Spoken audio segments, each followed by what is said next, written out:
Okay, so as people may or may not have heard, I had my Twitter not really suspended, but something very weird happened with it. Some of my posts got flagged a while back. They just said they would limit their reach. I don't even know if they told me which ones, but just that it was happening.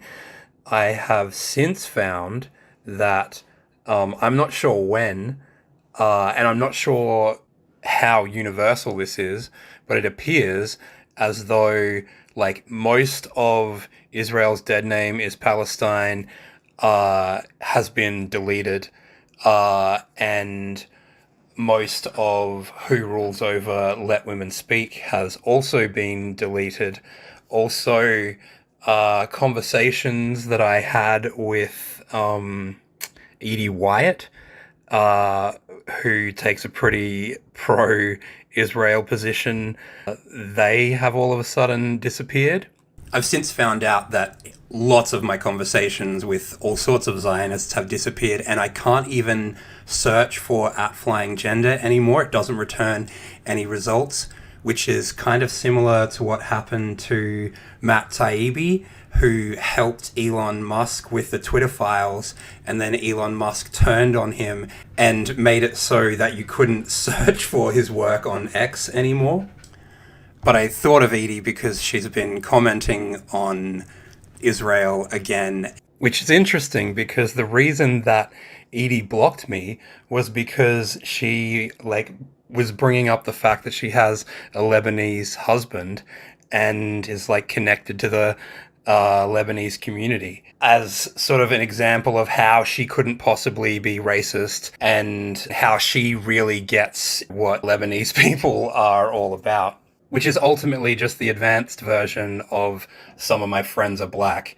Just because, that's the same argument that men make where they're like, I have daughters, so I couldn't possibly, and I said this, and that's why she blocked me, base idpol stuff. So it was interesting that disappeared, and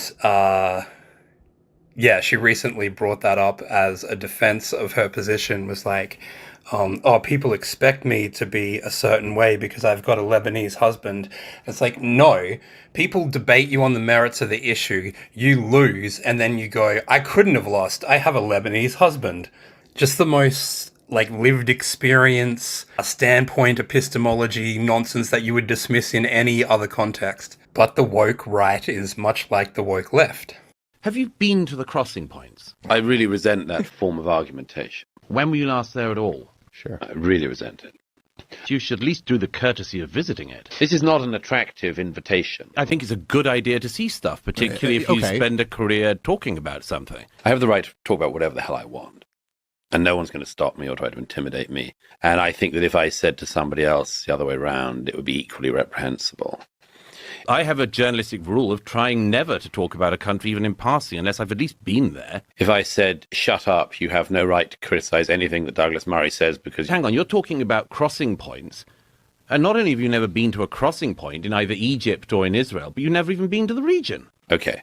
It's not an exact comparison, but seriously, is that a reasonable form of argument? No. In that case, nobody can talk about anything. We might as well pack up, go home, and isolate ourselves. If you're insisting that you're an expert of some kind, or not claiming you're an expert, but still talking about it, if you've never seen any of this going on. I mean, there are some people who've written about there are people who've written about the Holocaust who didn't experience the Holocaust and have written about it better than people who did. But that is a different matter from spending an awfully long amount of time talking about an issue in a region you haven't even had the courtesy to visit, whilst developing all of these views about it. This idea that the lived experience has to triumph over everything else is not always correct. Should at least know what it is, what the territory is, what the situation is in the region. So there's an irony to this, but let's skate over the irony. Are you a biologist? Oh my god, don't be ridiculous. No, I'm not a vet, but I know what a dog is. You have never been? You've never been? Have you been there? Right, that's a good point. Can I go to the wars and have my own opinions, or do I have to have the opinions? Not if you want to go back. That's right. It's very interesting, this war tourism. How do I get on this war tourism? You haven't been? The whole reason I even thought to, like, bring this up is because Edie has been posting about Israel again, and Tara, like, really brought her up on it and was like, you know, let's do this. And she obviously blocked and ran away because that's how gender ideology and Zionism work. Also, what's interesting is that Edie's husband is Lebanese, and she's like, oh, they think all Lebanese people are the same, and or all people from the Middle East are the same. It's like, no, that's what you fucking idiots do. When you talk about, like, a universal Muslim culture, when there's, like, 50 different countries, like, all sorts of histories, as though they could all possibly have the same culture.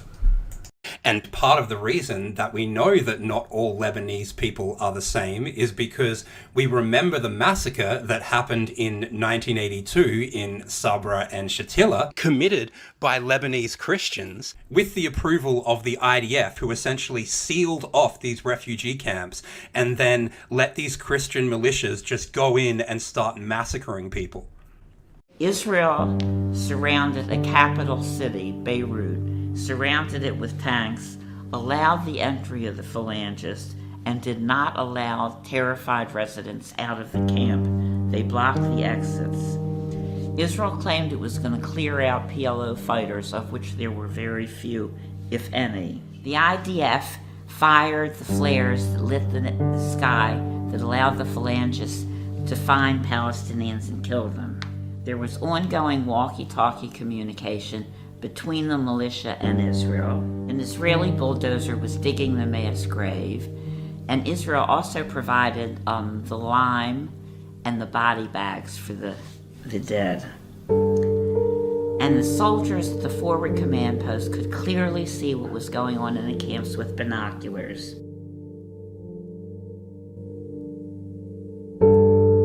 I'm Ellen Siegel. I'm a Jewish American nurse, and I volunteered to go to Beirut in 1982 after Israel's invasion of Lebanon because I wanted to help the Palestinians, and Israel was not speaking in my name. The immensity of the crime shocked the world.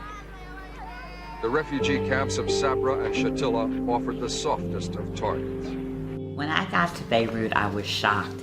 It was one of the saddest scenes I had ever seen. There were young men laying around. I mean, there were beds on the streets because there were so many wounded. There were arms, legs missing from people. There were young men that were blinded from the shrapnel, from the bombings. It was a horrible, horrible scene.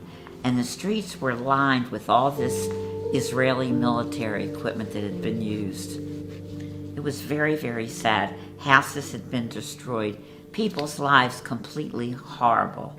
The massacre at Sabra and Shatila in September 16th to the 18th, 1982, involves 3 countries. It involves the United States, Lebanon, and Israel. The president-elect of Lebanon, Bashir Gemayel, was assassinated on September 14th. Following his assassination, the Israelis came to Lebanon, came to Beirut, and surrounded the entire camp with tanks and soldiers. They would not let anybody out of the camp, and they would not let anybody in except the Phalange. The Phalange are a Lebanese Christian militia who are the sworn enemy of the Palestinians.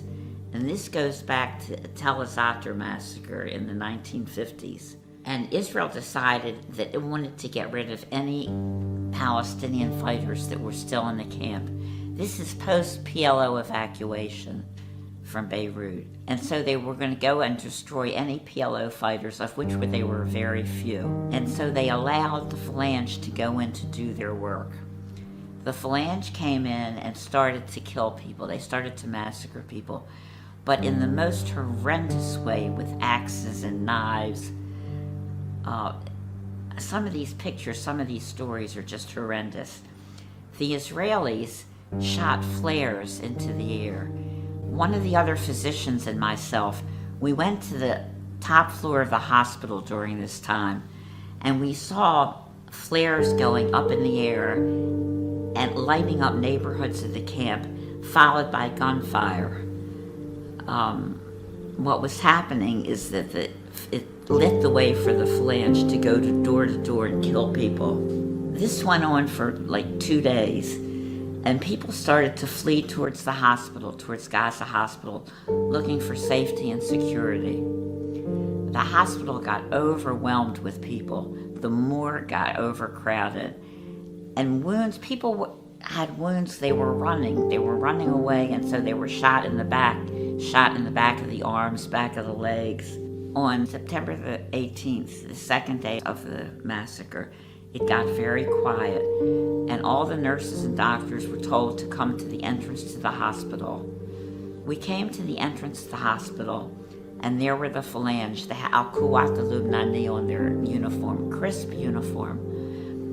They took our passports, and they started to lead us out of the camp, the main street, Sabra Street. And we passed by dead bodies on the side of the street, passed by women and children being guarded by the militia. And this militia had walkie-talkies. They were in constant communication with somebody, and I imagine it was with the Israelis. As we got towards the end of the camp, they put us up against a bullet-ridden wall, and they were about to shoot us. What happened was an Israeli stopped it from the Israeli command post, saw what the phalange were doing, and said, "We can't be killing white people, all these Norwegians and Swedish and Americans." And so they stopped that execution. Then we were led down some more, and there was a bulldozer with the Hebrew letter Aleph on it. I studied Hebrew as a child. And this bulldozer was moving the earth back and forth, back and forth. This is where homes once stood. And what they were doing is they were burying bodies. They let us out of the camp, and they turned us over to the forward command post.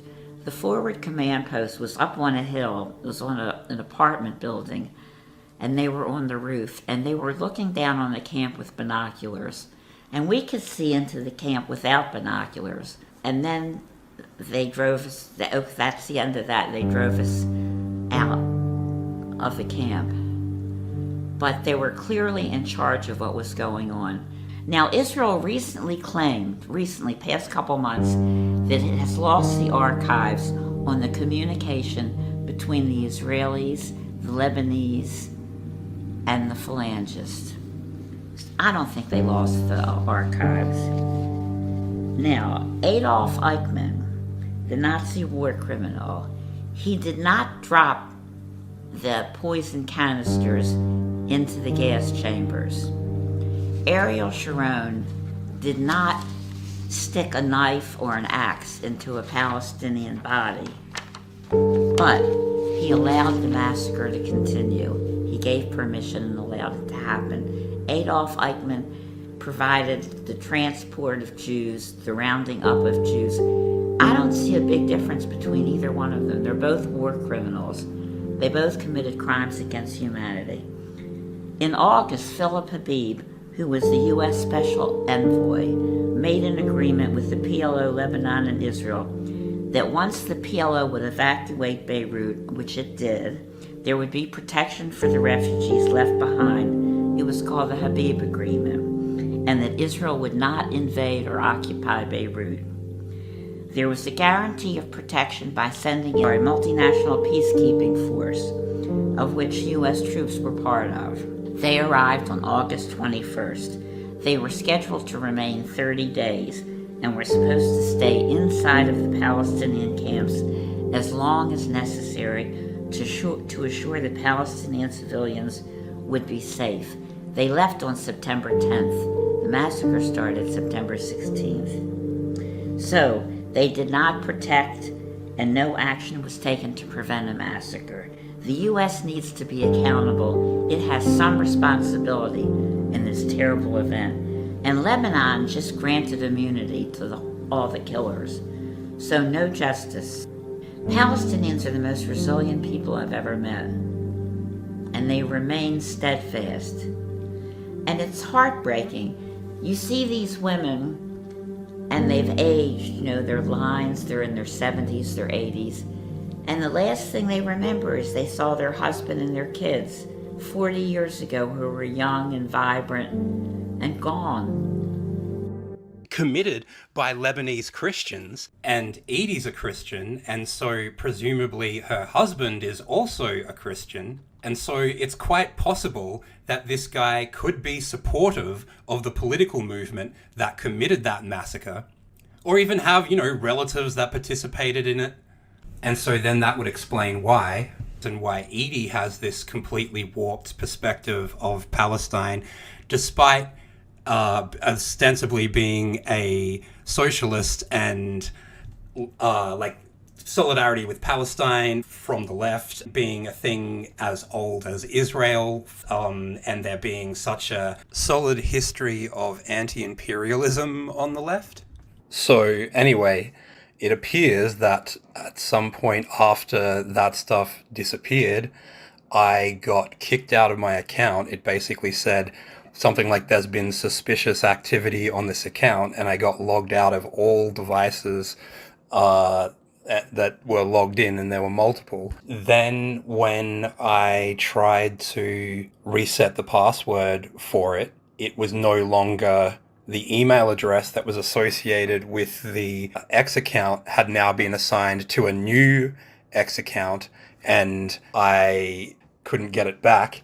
And so now it's basically been inactive since then. So it's pretty obvious that it was mine because it's gone dead completely. The other thing that's crazy is that this was a verified premium account. So I have like the bills from this account, like screenshots of them. So my current Twitter address is at Rob, R-O-B, all, A-double-L, the letter D, that is D for dog, vampires, all one word, Rob all D vampires, as in Rob all the vampires, as in Rob all of empires, which was someone mishearing my YouTube username, and I like it. Anyway, so Rob all the vampires on Twitter at the moment, and that account is registered too. So I've been locked out of Flying Gender since March 17th. I had been paying for that account. I've contacted Premium, but Premium can't help me because I can't log into the account for them to help me from, even though I'm like, I've got the bills for this thing. Yeah, so I've sent, you know, multiple different attempts to try and get like a human to look at this because I think it's pretty obvious that was my Twitter account. But because of the deleted hashtags, you know, this might be a political thing. Yeah, it would be very, very cool to get this back because I had, you know, so many connections over the years. Yeah, all the accumulated projects that, yeah, I had participated in and sort of that I'd uploaded. Also, in particular, the bookmarks. Like, I had so many bookmarks for, like, every dumb Zionist argument. I had, like, 4 or 5 videos that sort of counteracted it. And, yeah, a whole bunch of resources that would be very cool to get back. Again, that's probably why they took it off me. But if you've ever gotten anything out of this channel, it would be very cool of you to head on over to X if you've got an account. Otherwise, you know, this is really my fault. So don't go too crazy. But if you're already there, please, you know, tweet. And if you're not, if you're just here, then leave a comment and say, Israel's dead name is Palestine, I guess. I'm thinking we could also start to... So it sucks that we'll never get to make that part 2 of the stream that King Critical and I did. I mean, we will do a part 2, but we won't have the same order as we were going to. But potentially this could be a group project of rebuilding what was taken. So I have found there are some entries on the two threads that are still around, like, you know, it'll be like number 23, number 6, kind of thing. So it's not going to be that hard to rebuild this thing. So if people want to, in the comments, think of your own comparisons between Zionism and gender identity ideology. Or the other one, if you want to do a Who Rules Over Let Women Speak, what you need to do is find an example of violence directed towards women and children by the Israeli military, but like specifically directed to them. So like a soldier punching a woman in the head, like kicking a child, the types of things where it's like direct violence that has no broader excuse, and that it would obviously elicit condemnation from anyone who wasn't beholden to Israel. So if you have examples of videos of that type of thing, post the links. That would be awesome. That would be really cool, and we can put them all together and try and rebuild them. I think I had about like 40, 50 of them. Yeah, definitely 40. The rest might just be my own grandiosity. Ooh, Sal Grover did amazingly on a news panel show called The Project in Australia. Everyone would at least know what it was, and they're very woke, but man, she has her arguments down so well, and just made it very difficult for them to not kind of concede to the validity of what she was saying. So that's really exciting because, she, unlike other people in the movement, doesn't talk about politics outside of this one issue, and she gets this one issue very right most of the time. And so that's really cool to see. I was talking to Alf up a tree, who is I think that's his username on everything, on all platforms. And he was saying that he's noticed a big difference between how much his anti-trans stuff will get promoted versus how much his pro-Palestine or anti-Zionist stuff doesn't get promoted by the algorithms, etc.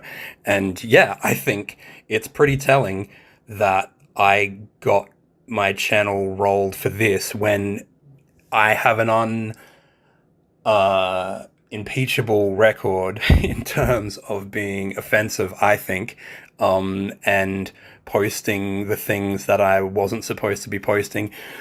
And I got away with it, I think, largely because I was too small to maybe get picked up. The algorithms weren't sophisticated enough, but now they're sophisticated and being run by Israel. So also someone found one of my memes and like reposted it to be like, haha, how dumb is this? And I think that it is, the reviews are pretty good. And this might have been the beginning of the end, where the hashtag first got enough exposure to trigger some censorship. So it's the left's most ridiculous and barbaric campaign, which I think, spells formally as in officially rather than previously, but there's spelling mistakes in it, as there is with most things I do.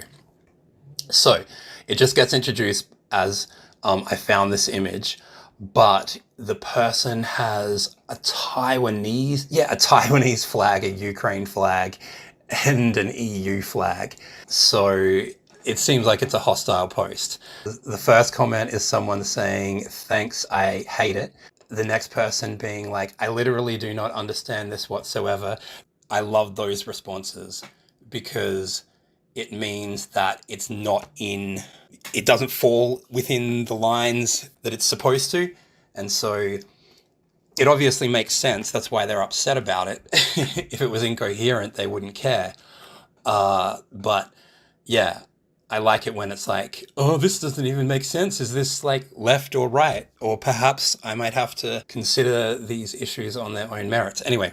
So the next person is, what if, what even is that third flag on the top? And it's the suffragette flag. So that this person doesn't know what the suffragette flag is brilliant.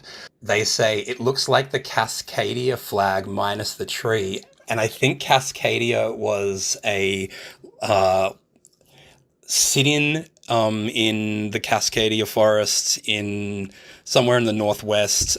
Crime Think was an anarchist book publisher that published a documentary about it. And so I guess these lazy hippies stole the suffragette flag and put a tree on it and called it the Cascadia flag. Next post, someone with Palestine flag posts a conversation. The first person with a Palestine flag says, thinking about Palestine, she's so pretty and cute.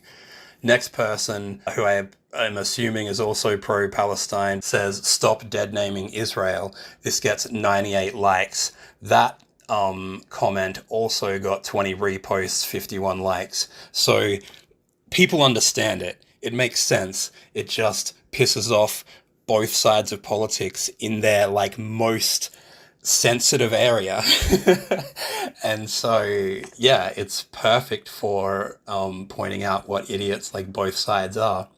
In this sense, trans women are women is the woke version of support the troops. The point of public relations slogans like support our troops is that they don't mean anything.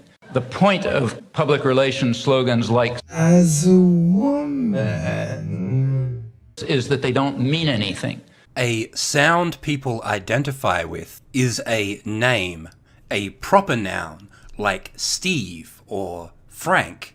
It's not a common noun, a word with a definition, like typewriter, or woman for that matter. They have made the word woman as meaningless as Steve. Is that they don't mean anything. They mean as much as whether you support the people in Iowa. Of course, there was an issue. The issue was, do you support our policy? But you don't want people to think about the issue. That's the whole point of good propaganda. You want to create a slogan that nobody's going to be against, and I suppose everybody will be for, because nobody knows what it means, because it doesn't mean anything. As a woman. But its crucial value is it diverts your attention from a question that does mean something. Do you support our policy? And that's the one you're not allowed to talk about. So you have people arguing about, do I support as a woman? You know, of course, I don't not support them, and so on, and then you've won. That's like Americanism and harmony. We're all together, you know, empty slogans, let's somehow join in them. Let's make sure that we don't have these bad people around who disrupt all of our harmony with their talk about class struggle and their rights and that sort of business. It's the terrified babbling of a person who has lost touch with reality, and not always for completely unrelatable reasons. Another similarity is that the so-called support of the troops and the so-called support of transgender people involves feeding either group, both of whom are targeted for recruiting very young, so they don't have the mental capacity to resist the scam that's being perpetrated on them. And then they feed them into various mechanisms of industrial slaughter, one for colonial expansion, the other for religious sacrifice. Like a monkey ready to be shot into space. Space monkey. Trans people are colonizing LGB on behalf of the woke in the US, in the same way Israel is colonizing Palestine on behalf of the imperialist US, UK, is what I think they're trying to say. I've never seen that flag before. Awesome. This is a very niche form of insanity. I don't understand it, and I'm asking you not to explain it to me. Genderqueer pride, getting crazy, is an Israeli flag next to a trans flag with two raised fists. The next post is a crack pipe. The next post is, what the fuck is happening in this? What is the purple, white, and green flag? Terminally online annoyance, 14-year-old Twitter dweller. Only someone who is terminally online uses terminally online as an insult. It's the same way like a 4-year-old uses baby as an insult because they're like really proud of not being a baby anymore. Whereas, like, if you go to, you know, a 30-year-old, they're just a dumb baby. The 30-year-old is not like, oh, yeah, yuck, stupid babies. The person who made that should be waterboarded in piss. Cringe. Oh, not cringe. I don't understand shit. What the fuck is this? Says check autism. What the hell? I have no idea what's going on here. Retarded. Wouldn't Israel be dead naming the Canaanites? So it does make sense. This is TERFs for Palestine. Josh got it. He only got 5 likes. Can we unfind it? Can you unfind it? They found my original Israel, the white race and trans ideology, which points out they both share co-opted core symbols. They all 3 of them pose as progressive / socialist while actually being fascist and eugenicist. And all 3 of them are fake and therefore very concerned with the right to exist. Also, the video that I mentioned to King Critical when we did our live stream that I was making about Louis C.K., I have actually done work on that. It's about a bunch of different celebrities and me just saying reasons why I don't like them. It's not like I'm trying to get, you know, anybody cancelled. I'm just saying things they did that made me look at them differently. What one will I tease with? I guess Jim Carrey is one, because he started, like, right around the time he started saying all the kind of esoteric, like, who even is Jim Carrey type stuff, was quite soon after his ex-wife died under circumstances which could have potentially implicated him, and which his ex-wife's mother, like, totally blames him for. And so, yeah, his transition to being like, do I even exist, seemed sort of like the ramblings of a person who'd gotten away with murder and like had lost their identity, more than someone who was like really enlightened.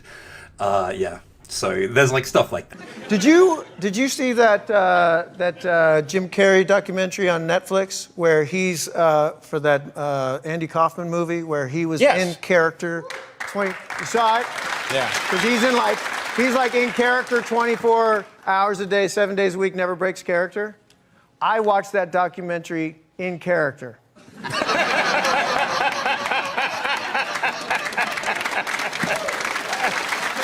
Really? My character hated it. Your character didn't like it? My character thought it was just narcissistic and pretentious. He watched like 20 minutes, and the only reason he didn't turn it off sooner is because he thought that Paul Giamatti might hit. This is your character now, yeah. Jim Carrey in the wow, face. Incredible. No, incredible. It's too bad, because I think I would have liked it. Yeah, yeah. Oh, also, I've been watching Billboard Chris's stuff, even though I, like, don't really dig him as a person or his, like, politics outside of the gender thing. And, you know, he's associated with GenSpect and all the rest of it. But just, like, the conversations, because he came to Australia recently, and the conversations he was having with people were really good. Like, he argues that Australia is sort of where Canada was 3 or 4 years ago on the issue, that Canada, and that it's interesting that most Australian men are like really pro-trans in a way that he doesn't find, you know, outside of universities in other places. So yeah, just watching him, like, I don't really have the capacity to do that at this point, but someone should. Yeah, anyway, that's another gender-related thing for you, a little bit of meat. Also, in other news you would already know if you cared about it, Meghan Murphy had her bank accounts frozen by the Canadian government, essentially in the same way that they did to the trucker protests against, like, the COVID lockdown, which is fucking crazy. But also, what's interesting is that Jimmy Dore points out that the type of things that Meghan Murphy is experiencing is the type of things that pro-Palestine protesters have been experiencing. And here we are, and people who consider themselves do-gooders are embracing it. It's crazy. It's not only just in Canada. Of course, we've seen it in Europe. We've seen it in Germany, the UK, the European Union with their stupid Digital Services Act or whatever it's called, and now Trump is doing it here in the United States at the behest of Israel. He's states at the behest of Israel. He's demanding that. Colleges have tribunals and investigative bodies that investigate you for, wrong think. That's basically what it is. But the thing is Meghan Murphy is a hardcore Zionist, and she's not dumb, but when it comes to Zionism, she is particularly dumb because she didn't know what the word Zionism was until October 7th. So basically, she just learned about this issue from like the hardcore atrocity propaganda. A whole bunch of the people that she worked with on her channel were also Israeli Zionists. So it would have been like if she had 5 trans friends and she didn't know anything about the trans issue. Despite the fact that she didn't know what Zionism was, I don't think she's had a single pro-Palestinian guest on to even like be curious about like maybe what the other side would be. So yeah, we're all imperfect allies. But yeah, it's gonna be like, it is as against the same way you're like, oh, I don't want to ally with Palestine is the same way that leftists don't want to ally with everything that they hate about conservatives. But sometimes you just have to see like what common ground you have and stand on it, but do that honestly, not in a fake way like so many of these people do, where they pretend as though they're running a single issue campaign, but they're actually not. Oh, yeah, Kellie-Jay Keen said the other day, she was like, we have added extra issues to the things that Let Women Speak address. I'll have to find the spot in the recording, but she did literally say that, like, we're now addressing immigrants, for example, as one of the policies. So to everyone who was like, oh, it's not like a multi-issue campaign, it's just like, she's just expressing herself, here you fucking go. And other people have tried to get around it by saying, but it's all like how it relates to women. But that's exactly the type of bullshit that leftists pull, where they go, oh, but it's all about hierarchy or it's all about class, and so, they call everything working class, and it'll just so happen that every working class issue is also every left-wing issue. So yeah, like trans rights is working class, animal rights, issues that don't actually have anything to do with it, that they just try to sandwich in and go, oh yeah, but working class. So this same thing happens all the time in left-wing organizing, where you'll have a single issue, but then they'll be like, oh, but everyone here also agrees on this second issue. Obviously, like, in all groups that agree on a single issue, there's probably a second most popular issue too. And you think, well, there's no harm in adopting this second issue, and it'll advance the political understanding of everyone in the movement. But what it actually does is, like, gradually, because you won't stop there, because you'll be like, well, what about a third issue and a fourth issue? And then you just, like, not a single issue movement anymore. And that is really significant, because that's the only way that you can pull people from across aisles. But if you start to have like 2 or 3 or 4 issues and they're all from the same side of politics, then you can't claim to be single issue anymore, and you can't complain when people don't mobilize behind you, because Kellie-Jay Keen has always said, like, oh, for some people, I guess women aren't enough. And it's like, yeah, right back at you. Because if this issue was enough, you wouldn't have taken a position on Israel-Palestine, and not just took a position, but said that we should drive out anyone from the movement, or anyone who worked with anyone from the movement who had liked tweets about the conflict that you didn't like. So this little exchange, which was me but on a different account, is in response to a post by Kellie-Jay where she says, So Arja the Empress wrote something about how the movement isn't unified and we're all allowed to have different opinions.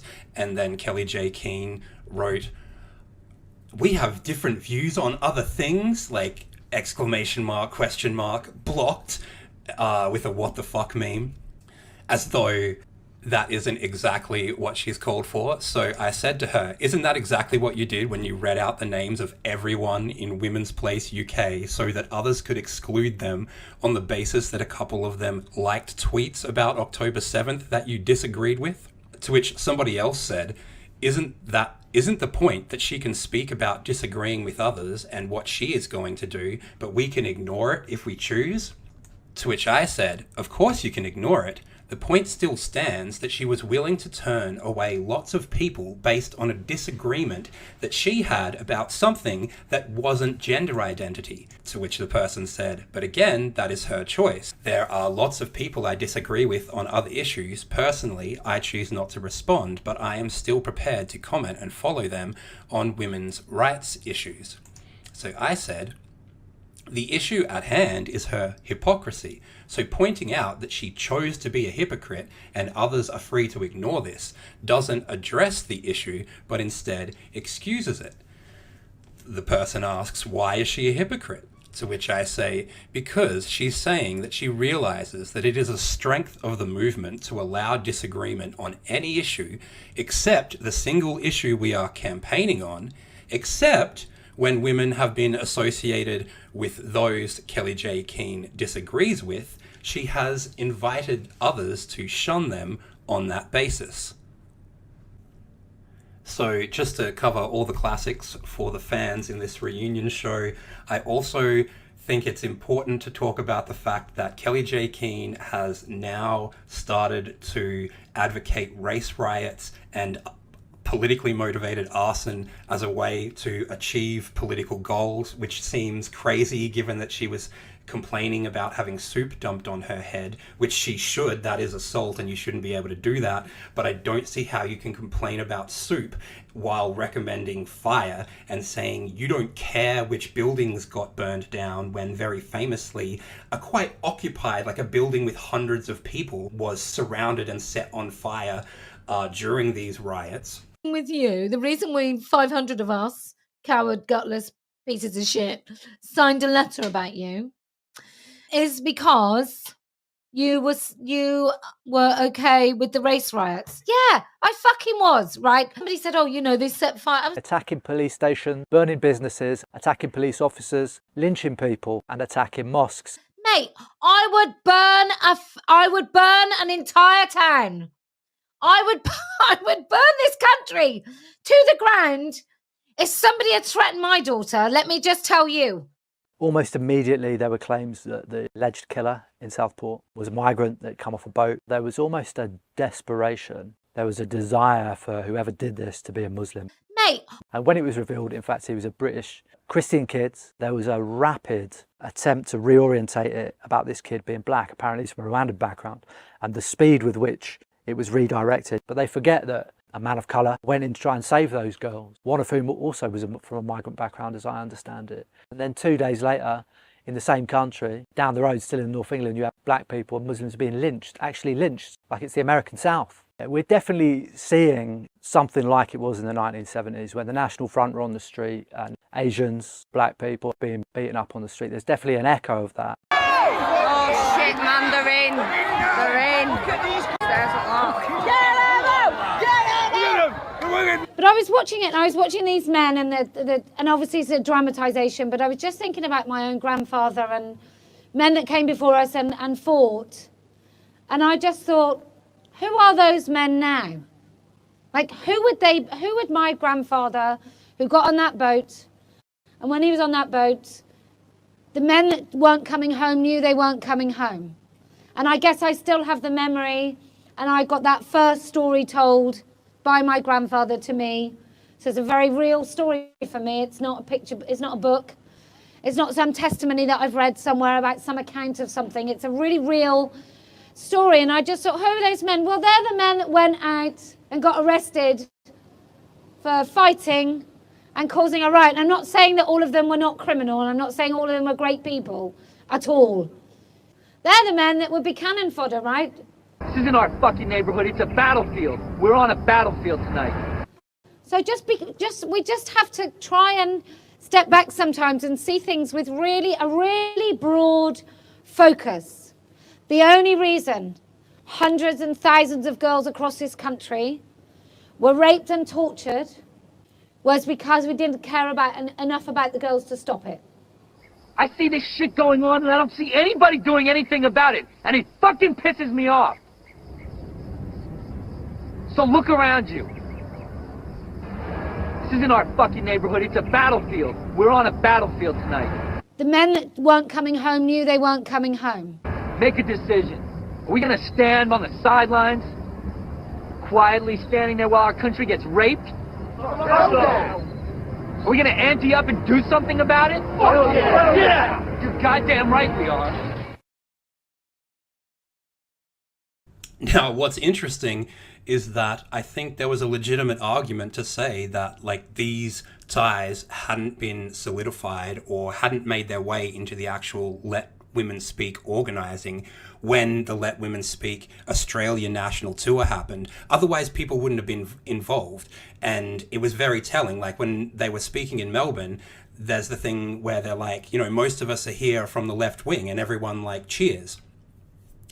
And so, yeah, that was crucially important. And so, yeah, she gets up and she's like, we're from all sides of politics and none, all religions and none. And now she can't say that because she is specifically targeting the religion of Muslim women. So she's not embracing all religions equally.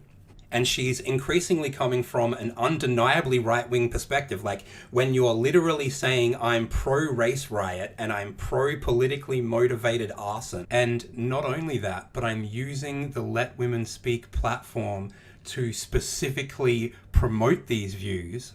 Like, these aren't just my personal views. These are now positions that Let Women Speak is taking. Like, that sounds pretty far right to me. And so with this Moira court case where it was very important for Moira to get found innocent, and I think she should have, not innocent, but like be found in favor of, be absolved through. And not just Moira, but the whole movement. Like, I put a lot of work into the documentary about the day of what happened, and, you know, everyone, you know, you can find that in my videos on YouTube, because I could tell that people had been set up, and I thought that was very unfair, and I wanted to show people. So it was important, yeah, not just to Moira, but to gender criticalness across Australia. The whole scene was on the edge of their seats watching that court case. Now, if it didn't matter whether she was far right or not, then why were we on the edge of our seats? And the thing is, after also announcing that she probably won't retire after winning this campaign, as she originally said that she would, you know, all that, oh, this is the last thing I want to do. I wish I could just go back to my ordinary life. But I have to because I'm a hero. That, you know, it's not just her that does that. A lot of people do that. Kellie-Jay Keen is talking about coming back to Australia again, but we're going to be in a situation where a lot of women from Australia are going to be going to these events under the assumption that the Let Women Speak that they're attending now is the same Let Women Speak as was when it first toured, and that is a lie. And if people were like, well, I wouldn't have been associated with Kellie-Jay Keen if she was an obvious far-right lunatic, I can't see how you can't look at pro-race riots and pro-arson and achieving your political goals through street violence carried out by groups of armed men as being right-wing and extremist. The regime's forces directly targeted civilians, including children, during a barbaric and brutal aggression against the Nusrat camp, Gaza government media office said. At least 36,801 Palestinians, mostly women and children. Mostly women and children. This is where conservatives make me fucking sick, because they're all blabbing about trans surgery on kids and doing this. But they don't care about slaughtering kids. And they're just slaughter, and they're like, well, war is hell. Yeah. Well, now you know what the other people are saying when they mutilate your kids. They go, war is hell. I guess we got to do this to your kids. How much more can I take? Another virus, another war. Don't you learn from mistakes? Huh? Don't you know it'll break? Don't you know what it takes? Bruh, what you want, you're worth weight. With the hate of the fake serpents and snakes. We don't need all the praise. Forge your way with the blade through the maze in the brain and bleed all of their hate. Shine light into the dawns in their faces. Said a prayer to the Lord as they're falling from grace. Yeah.